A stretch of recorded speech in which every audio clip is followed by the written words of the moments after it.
마님이 여종의 얼굴을 보자마자 숟가락을 떨어뜨렸습니다. 은수저가 상위를 굴러 국그릇을 치고 탕이 흘렀습니다. 방 안에 있던 사람들은 그 소리보다 마님의 얼굴부터 먼저 봤습니다. 평생 웃음도 눈물도 사람들 앞에 쉽게 내보이지 않던 여자가 그날만큼은 입술까지 하얗게 질려 있었으니까요. 사람들은 처음엔 여종의 얼굴이 너무 더러워서 그런 줄 알았습니다. 부엌일을 끝내고 온 탓에 볼엔 재가 묻어 있었고 솜의 끝은 젖어 있었고 머리카락도 반쯤 흘러내려 있었으니까요. 그런데 아니었습니다.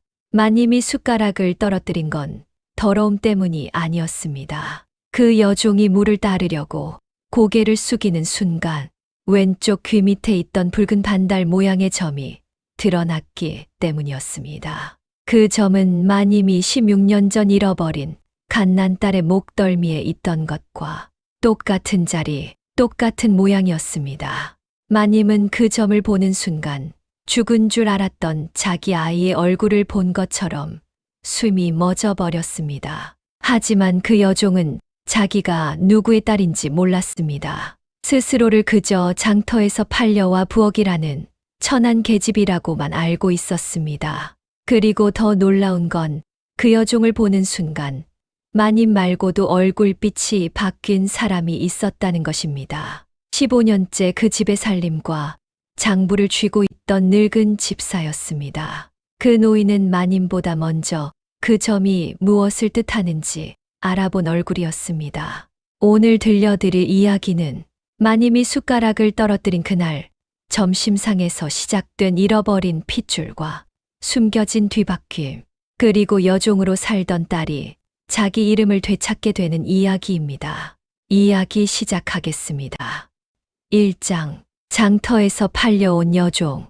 경기도 남쪽 끝 큰장씨가 서는 고을에 한때 현관보다 더 큰 소리치던 집안이 있었습니다. 바로 민참판 집안이었습니다. 벼슬은 이미 물러난 지 오래였지만 논도 많고 창고도 넓고 소작인도 많아서 마을 사람들은 여전히 그 집을 큰댁이라 불렀습니다. 그 큰댁의 안주인은 한씨 마님이었습니다. 젊어선 단정하고 고운 여인으로 소문났고 나이 들어서도 기품이 흐트러지지 않는 사람이라 했습니다. 하지만 그 집에 오래 드나든 사람들은 알았습니다. 한씨 마님의 얼굴에 항상 빠지지 않는 그늘이 있다는 걸. 아이를 하나 잃은 사람의 얼굴. 그것도 병이나 사고가 아니라 젖먹이를 아는 채 장터로 가던 날 순식간에 잃어버린 아이를 끝내 찾지 못한 사람의 얼굴 말입니다.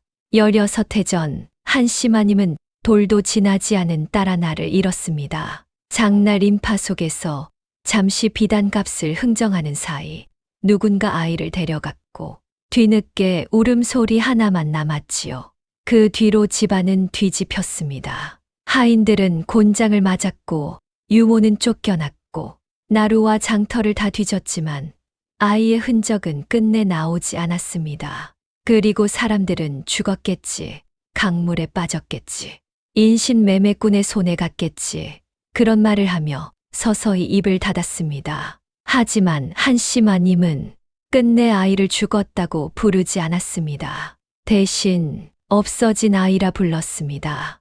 그 일이 있고 난 뒤 큰댁엔 아들이 하나 태어났고 집안의 겉모습은 다시 돌아오는 듯했지만 마님의 눈빛 한쪽엔 늘 빈자리가 남아 있었습니다. 그러던 해 늦가을 부엌 여종 하나가 새로 들어왔습니다.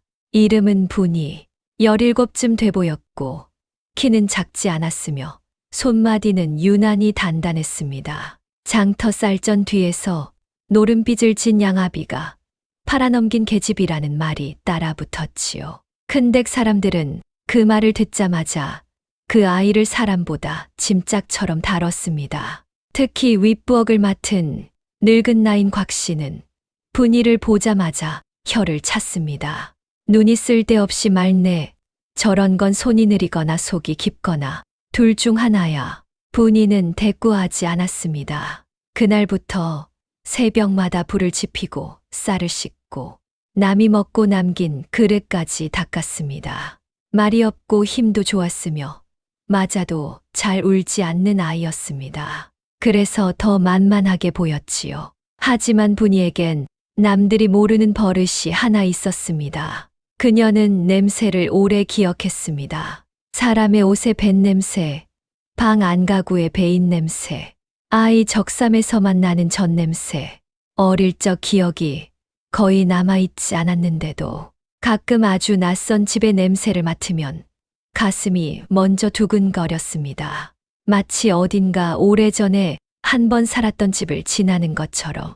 그녀 자신도 왜 그런지 몰랐습니다.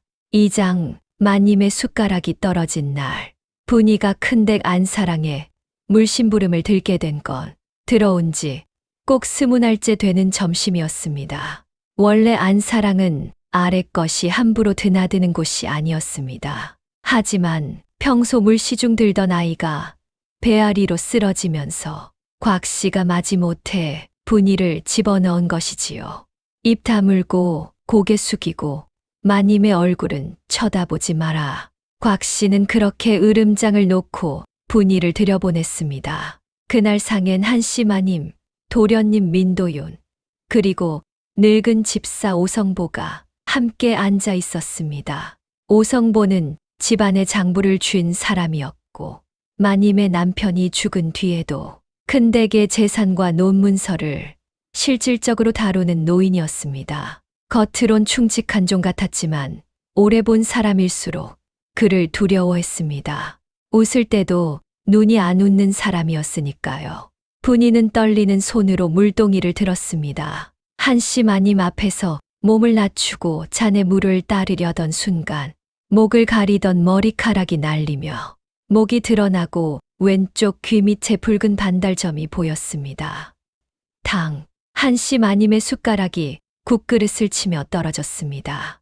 방 안이 얼어붙었습니다. 분이는 놀라 무릎부터 꿇었습니다. 죄송합니다, 마님. 하지만 마님은 그 말을 듣지 못한 사람처럼 분이의 얼굴만 바라보고 있었습니다. 정확히는 얼굴이 아니라 점이 난 자리만 한씨 마님의 손끝이 미세하게 떨렸습니다. 오성보는 그 장면을 보고 있었지만 움직이지 않았습니다. 다만 찻잔을 드는 손이 아주 잠깐 멈췄을 뿐이었습니다.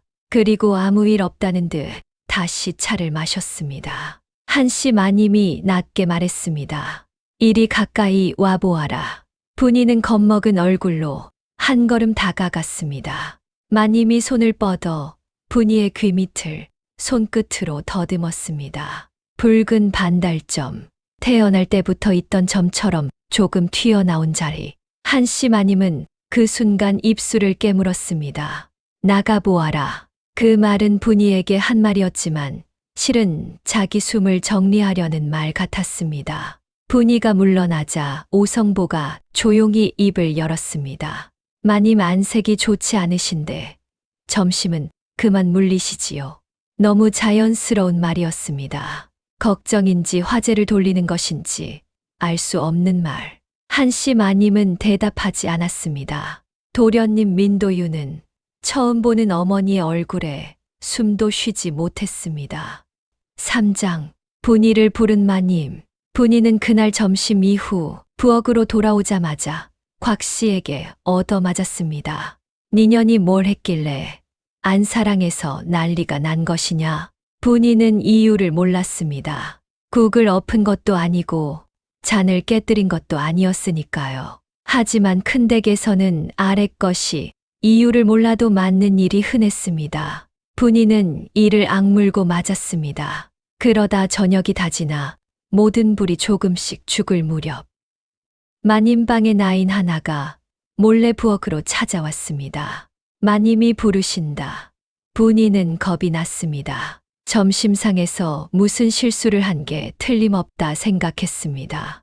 쫓겨날 수도 있었고 더 심한 벌을 받을 수도 있었습니다. 그런데 마님의 방 안은 생각보다 조용했습니다. 촛불이 낮게 켜져 있었고 한씨 마님은 혼자 앉아 있었습니다. 분이가 절을 올리자 마님은 한참 말이 없었습니다. 그러다 아주 이상한 질문을 했습니다. 어릴 적 기억이 있느냐?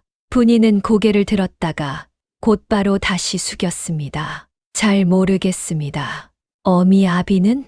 양아비 하나 있었습니다. 술 마시면 때리던 사람입니다. 친어미는 기억이 없느냐? 얼굴도 잘 모릅니다. 그 말에 한씨 마님의 눈가가 아주 조금 흔들렸습니다. 어릴 적부터 가지고 있던 물건은 없느냐? 분이는 잠시 망설였습니다. 그러다 소매안 깊숙이 숨겨둔 작은 헝겊 주머니를 꺼냈습니다. 장터로 팔려가던 날도 양아비가 뺏지 못했던 유일한 물건이었습니다. 주머니 안에는 작은 옷구슬 하나와 낡은 금실 매듭 조각이 있었습니다. 한씨 마님은 그걸 보는 순간 손이 떨려 주머니를 제대로 받지 못했습니다. 그 금실 매듭은 큰댁 아이들의 적삼 고름 끝에만 달던 무늬였습니다. 세상에 같은 매듭이 있을 수도 있지만 마님은 알았습니다. 자기가 직접 골라 돌 지난 딸의 적삼에 달아줬던 매듭이라는 걸. 그 순간 마님은 눈을 감았습니다. 아이를 잃던 날 유모가 울며 내밀었던 빈 포대기, 찢어진 적삼 고름, 그리고 끝내 찾지 못한 아이의 숨결이 한 번에 몰려온 것 같았습니다. 하지만 동시에 이상한 생각도 들었습니다. 그렇다면 누가 이 아이를 데려갔고 어째서 지금껏 자기 집 부엌으로 여종처럼 다시 들어왔을까? 그날 밤 한씨 마님은 거의 잠들지 못했습니다. 같은 시각 오성보도 잠들지 못했습니다. 그는 장부고의 문을 열고 오래된 문서를 꺼내 살피고 있었습니다. 그 둘은 전혀 다른 이유로 같은 밤을 새우고 있었습니다. 사장, 낯선 사람, 낯서냐? 한씨 마님은 분이를 안사랑 가까운 잔심부름으로 올렸습니다. 겉으론 손이 야무져 보인다는 이유였지만 실은 더 가까이서 보고 싶었던 것입니다. 분이는 그 변화를 두려워했습니다. 아래 것이 갑자기 마님의 눈에 들면 좋은 일보다 나쁜 일이 더 많다는 걸 이미 장터와 부엌에서 배웠으니까요. 하지만 이상하게도 안사랑에 드나들수록 분이의 가슴이 자주 두근거렸습니다. 어느 문갑을 닦을 때 향 냄새와 오래된 비단 냄새가 겹치면 자꾸 어릴 적 꿈속의 냄새가 떠올랐습니다. 어느 날은 창호 아래 작은 옥상자를 닦다가 자기도 모르게 눈물이 핑 돌았습니다. 왜 우는지 이유도 모르면서. 또 어느 날은 도련님 민도윤의 책상에 있던 작은 목각말 인형을 보고 자기도 모르게 말했습니다. 이건 다리가 하나 부러졌었는데. 옆에 있던 어린 시비가 놀랐습니다. 어떻게 아느냐? 분이도 놀랐습니다. 자기 입에서 왜 그런 말이 나왔는지 몰랐으니까요. 그 인형은 실제로 예전에 다리 한쪽이 부러져 다시 붙여 놓은 것이었습니다. 한씨 마님은 그 이야기를 듣고 더 이상 우연이라 넘기기 어려워졌습니다. 그 무렵부터 분이에게 이상한 일이 생기기 시작했습니다.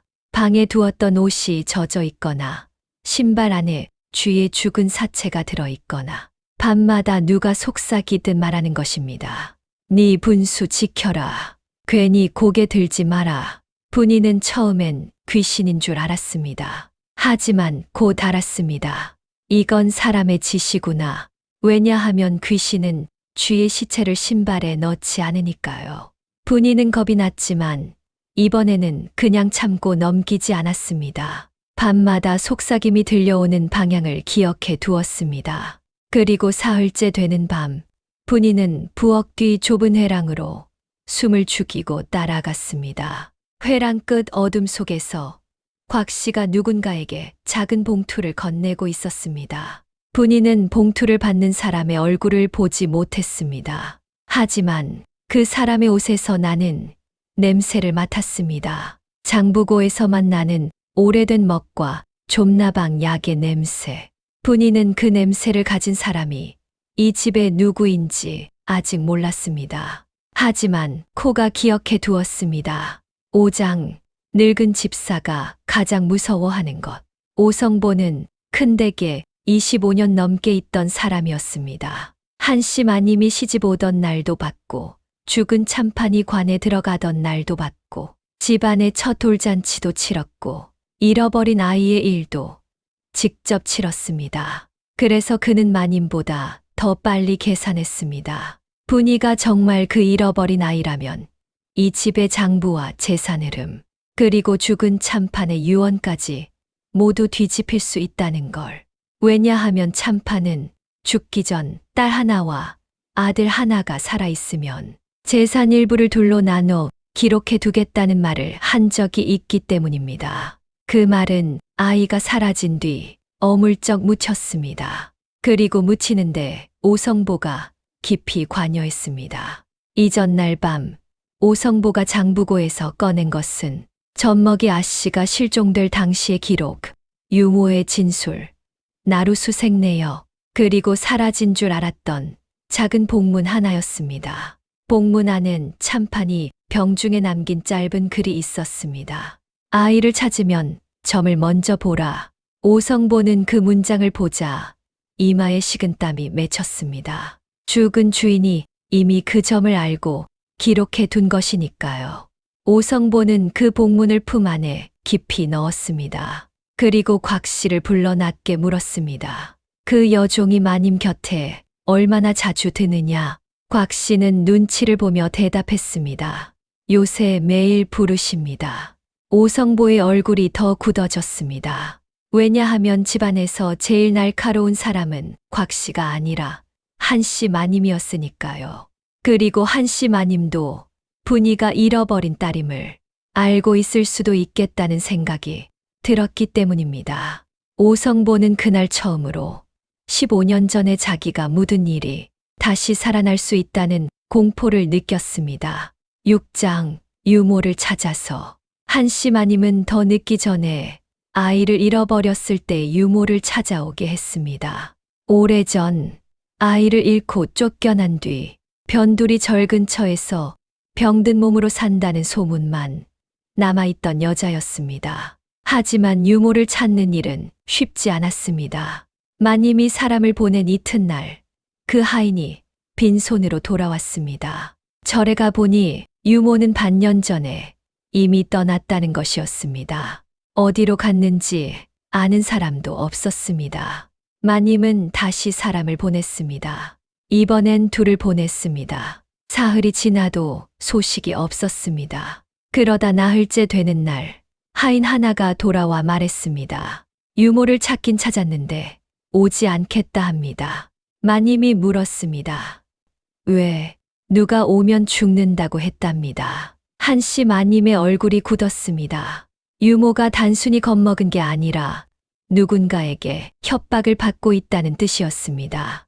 마님은 직접 가려 했지만 도윤이 말렸습니다. 제가 가겠습니다. 도윤은 하인 하나를 데리고 이틀을 걸어 장터박 산 아래 운마까지 찾아갔습니다. 유모는 거의 폐인처럼 말라 있었습니다. 도윤이 사정을 말하자 유모는 몸을 사리며 고개를 저었습니다. 못 갑니다. 그 사람이 또 사람을 보낼 겁니다. 도윤이 물었습니다. 그 사람이 누굽니까? 유모는 입을 열지 못했습니다. 도윤은 한참 앉아 있다가 조용히 말했습니다. 그 아이가 살아 있습니다.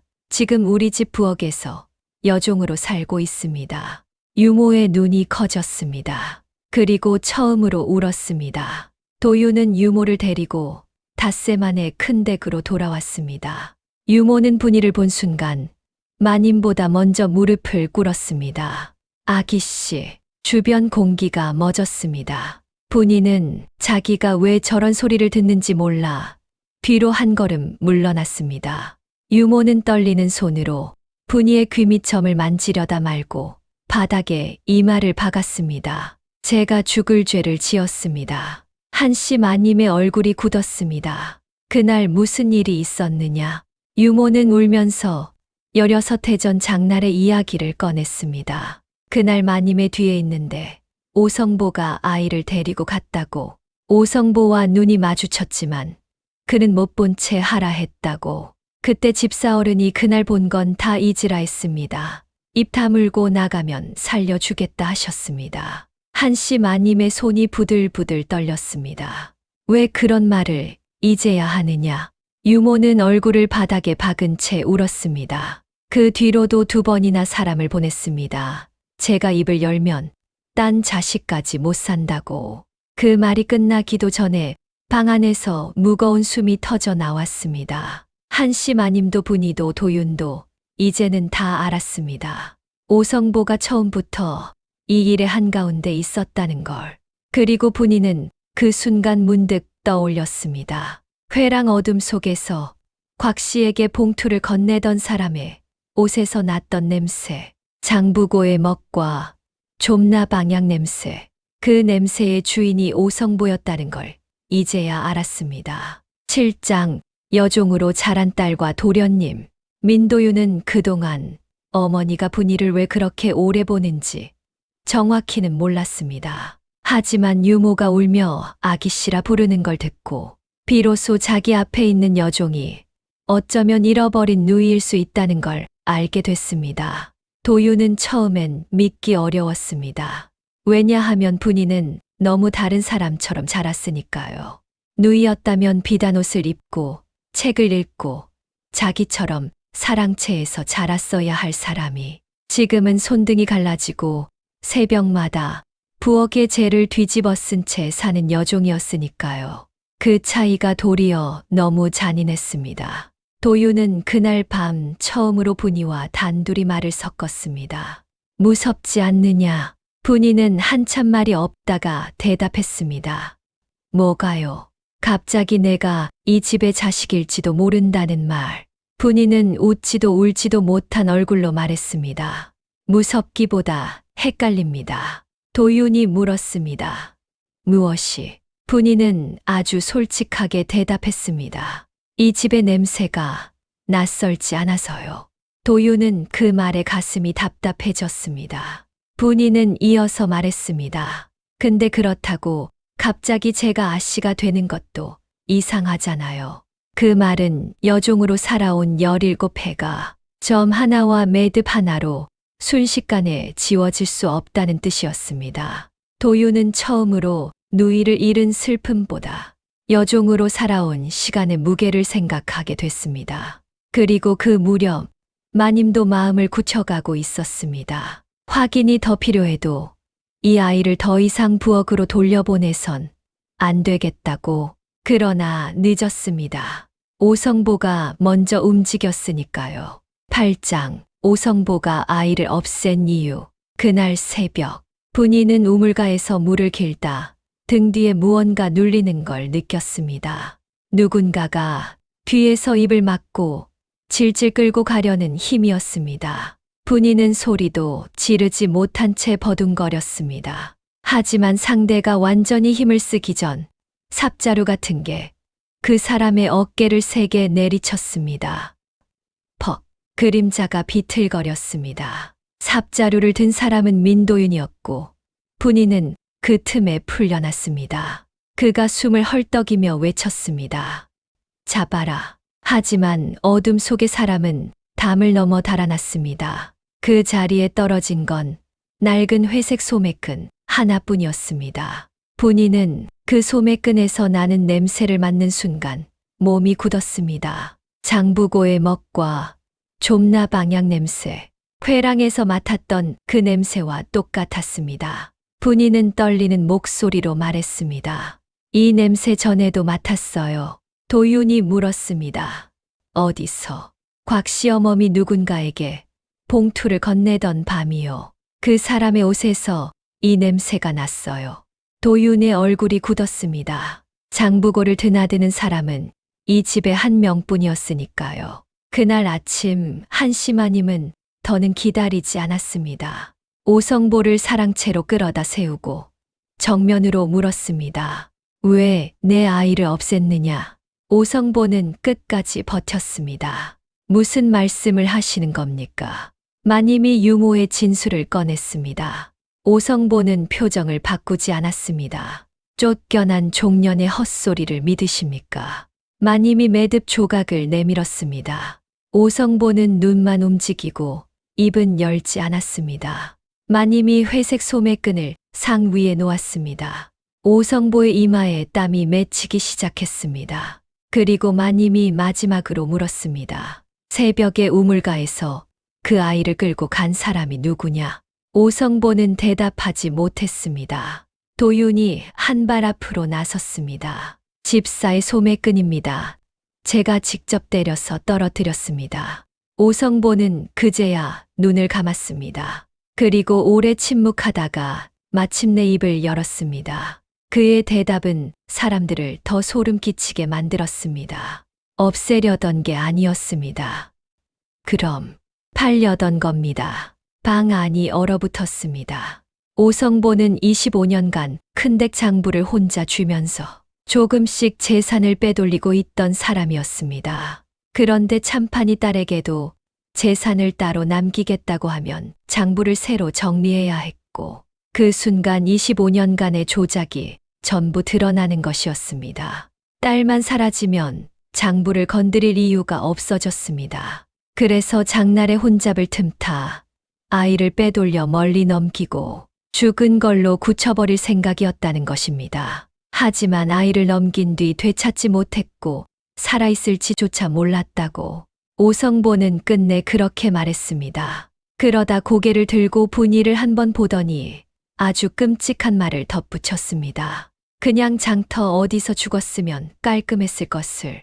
그 말이 떨어지는 순간 한심하님은 손에 쥔 찻잔을 집사의 얼굴로 던졌습니다. 그날 처음으로 기품이 아니라 어미의 분노가 방 안에 섰습니다. 구장, 여종이 아니라 아씨라 불리던 날, 오성보는 곧바로 관아로 넘겨졌습니다. 유모의 진술과 오래된 문서, 유괴정황과 횡령까지 겹쳐 이제는 집안 안에서 묻을 일이 아니었으니까요. 관아에서 오성보의 거처를 수색하자 장부고 깊숙이 숨겨둔 복문이 나왔습니다. 참판이 병중에 남긴 글이 적힌 그 복문에는 이렇게 쓰여 있었습니다. 아이를 찾으면 점을 먼저 보라. 오성보가 15년째 숨겨온 죽은 주인의 기록이었습니다. 더불어 복문과 함께 작은 은발찌 하나가 나왔습니다. 짝이 맞는 발찌였습니다. 하나는 실종 당시 유일하게 집에 남아 있었고, 다른 하나는 오성보가 장터에서 아이를 빼돌릴 때 증거를 없애려 감춰둔 것이었습니다. 이제 더는 의심할 여지가 없었습니다. 분이는 정말로 잃어버렸던 그 아이가 맞았습니다. 그러나 더 어려운 건 분이의 몫이었습니다. 오성보가 죗값을 받는다고 해서 분이의 17패가 사라지는 건 아니었습니다. 갑자기 곱게 옷 입히고 아시라 불러도 그동안 부엌에서 맞고 살아온 기억이 없어지는 건 아니니까요. 한씨 마님은 그걸 알았습니다. 그래서 어느 날 밤 분이를 자기 방으로 불러 처음으로 이렇게 말했습니다. 내가 널 딸이라 부르고 싶다. 분이는 고개를 들지 못했습니다. 마님은 떨리는 목소리로 이어 말했습니다. 그런데 내가 바로 대답 못해도 된다. 분이는 그 말에 오히려 울음이 치밀었습니다. 왜냐하면 지금껏 자기 삶에선 선택할 시간을 준 어른이 한 명도 없었기 때문입니다. 장터에선 팔렸고 부엌에선 맞았고 시키면 시키는 대로 했습니다. 그런데 처음으로 대답해도 되고 안 해도 되는 자리가 주어진 것입니다. 분이는 한참 있다가 겨우 말했습니다. 제가 마님의 딸이면 왜 지금까지? 그 말 끝이 흐려졌습니다. 한씨 마님은 눈물을 참으며 대답했습니다. 그걸 몰라서, 내가 이 꼴로 돌아온 줄도 몰라서 내가 너를 지키지 못했다. 그날 분이는 처음으로 마님 앞에서 펑펑 울었습니다. 서럽게 맞아서도 안 나오던 울음이 그날은 마구 터졌습니다. 그리고 울음 끝에 아주 작게 말했습니다. 어머니. 그 한마디에 한씨 마님은 끝내 얼굴을 가리고 울었습니다. 밖에 서 있던 도윤도 방 안으로 들어가지 못한 채 눈시울을 붉혔습니다. 그날 큰댁에선 오래전에 끊긴 이름 하나가 다시 돌아왔습니다. 분이가 아니라 민서연, 잃어버렸던 큰댁 첫딸의 이름이었습니다. 10장, 잃어버린 아씨. 사람들은 핏줄이 밝혀지면 모든 게 끝난 줄 알지만 실은 그때부터가 더 어렵지요. 분이, 아니 서연은 바로 안방 아씨처럼 살 수 없었습니다. 몸이 먼저 굳어 있었으니까요. 아침만 되면 부엌으로 가려 하고 밥상 앞에서도 맨 마지막에 숟가락을 들고 누가 이름을 부르면 아씨보다 분이에 먼저 반응했습니다. 한씨 마님은 그럴 때마다 마음이 찢어졌지만 억지로 고치려 하지 않았습니다. 도윤도 누이를 대하는 법을 천천히 배웠습니다. 처음엔 미안함이 더 컸고 나중엔 자꾸 신경이 쓰였습니다. 겨울 옷이 얇은 건 아닌지, 잠은 제대로 자는지, 그를 배우고 싶은 마음은 있는지. 어느 날 도윤이 물었습니다. 누님은 그를 배운 적이 없습니까? 서연은 작게 웃었습니다. 장터의 가표랑 쌀말 숫자 정도는 봐요. 도윤은 그 말을 듣고 다음 날부터 저녁마다 작은 책 한 권씩 들고 왔습니다. 처음엔 천자문, 그 다음엔 짧은 시고. 서연은 글을 빨리 익혔습니다. 원래 머리가 나빴던 게 아니라 배울 기회가 없었던 것뿐이라는 게 금세 드러났습니다. 그러는 동안 마을 사람들의 입도 바뀌기 시작했습니다. 어제까지 천한 여종이라 부르던 입이 오늘은 잃어버린 아씨라 불렀습니다. 그 변덕이 서연은 제일 우스웠습니다. 그래서 누군가 타고난 귀한 팔자였구먼 하고 웃으면 서연은 속으로만 생각했습니다. 타고난 게 귀에서가 아니라 살아남았을 뿐이라고. 마지막 장, 마님이 다시 숟가락을 들던 날, 봄이 왔을 때 큰 댁의 상엔 다시 세 사람이 둘러앉았습니다. 한씨 마님, 도윤, 그리고 서연. 이번엔 분이가 아니라 서연이었습니다. 상 위엔 봄동국이 올랐고 은수저도 다시 놓였습니다. 한씨 마님은 그날 한 번도 숟가락을 떨어뜨리지 않았습니다. 대신 국 한 숟갈을 뜬 뒤 조용히 서연의 그릇에 더 덜어 주었습니다. 예전에 아이에게 늘 하던 버릇처럼. 서연은 그 동작을 보는 순간 이상하게 눈가가 뜨거워졌습니다. 어디선가 본 것 같은 손길이었기 때문입니다. 어쩌면 몸이 기억하고 있었는지도 몰랐습니다. 그날 식사 자리에서 도윤이 웃으며 말했습니다. 누님은 아직도 생선 가시를 손으로 먼저 골라내시네요. 서연도 작게 웃었습니다. 부엌에선 빨리 먹어야 했거든. 한씨 마님은 그 말에 잠깐 눈을 감았습니다. 서연은 곧바로 덧붙였습니다. 근데 이제 천천히 배울게요. 그 한마디에 방 안의 공기가 조금 가벼워졌습니다.